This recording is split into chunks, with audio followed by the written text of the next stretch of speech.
Bipartisan Senate Gang of Eight are now pushing comprehensive immigration reform proposals. Our first guest tonight urged a thoughtful, incremental approach during today's Judiciary Committee hearing. This will be a massive undertaking with implications for the future direction of our nation.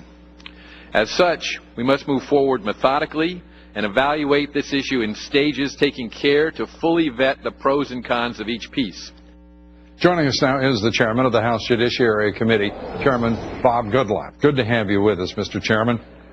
Good to be with you, Lou. The issue of immigration reform, the big word attached to all of that is comprehensive. That seems to be the principal defining descriptive word in all of this.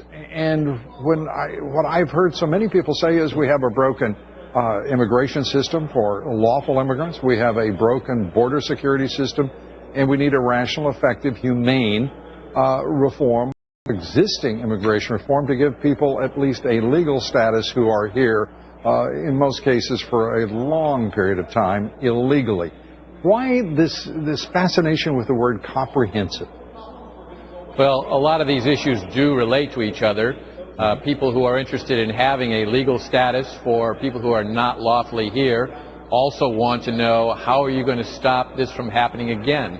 The last time it was done in 1986, they thought they had the solution: give amnesty to people who are here unlawfully and employ sanctions against employers who hire those in the future. That part was never enforced, so the problem got worse, not better. We don't want to repeat that in the effort we're undertaking this time. Then, if you give legal status to people, you have lots of sectors of our economy where workers are right now, and we may need to have a program that allows those sectors of the economy, like agriculture, to have temporary workers to fill in for those that have been working, perhaps without lawful status in many instances, so that those industries don't go overseas. So we've got to take a look at all the different components, but we can only do what we have consensus on, and that consensus won't come here in the Congress. It will come from the American people. So we think we have to educate our members of Congress and then get them to listen to their constituents and give us feedback as to what we can do that will work and that will be something acceptable to the public. Mr. Chairman, may I congratulate you? You have just become the first congressman or senator with whom I've spoken on this issue over the course of the past decade to say that he did not want to go out to educate the American people, but rather to educate Congress and go out to the American people to hear their views, their concerns, their thoughts, and their ideas. I truly sincerely compliment you for that, and I think that is such a critically important perspective for our nation's leaders. We have a representative democracy, and a lot of people overlook that when they look to the Congress to rush in to solve a problem. A lot of times we rush in and we either put past something that doesn't solve the problem, or we get it all built up to a large piece of legislation and it collapses, as immigration reform did in the Senate a few years ago. Neither of those approaches is good. I think the approach of looking at each aspect of this problem and trying to find common ground is where we're starting, and I think has the most prospect of at least solving some of these problems, if not finding that big solution to the overall problem. But it's got to include both what do you do in a humane fashion with millions of people who are not here lawfully, and what you do to prevent it from happening again and address the dislocation that will occur with whatever we do as a solution to the problem. And what is, of course, as you pointed out, in the national interest.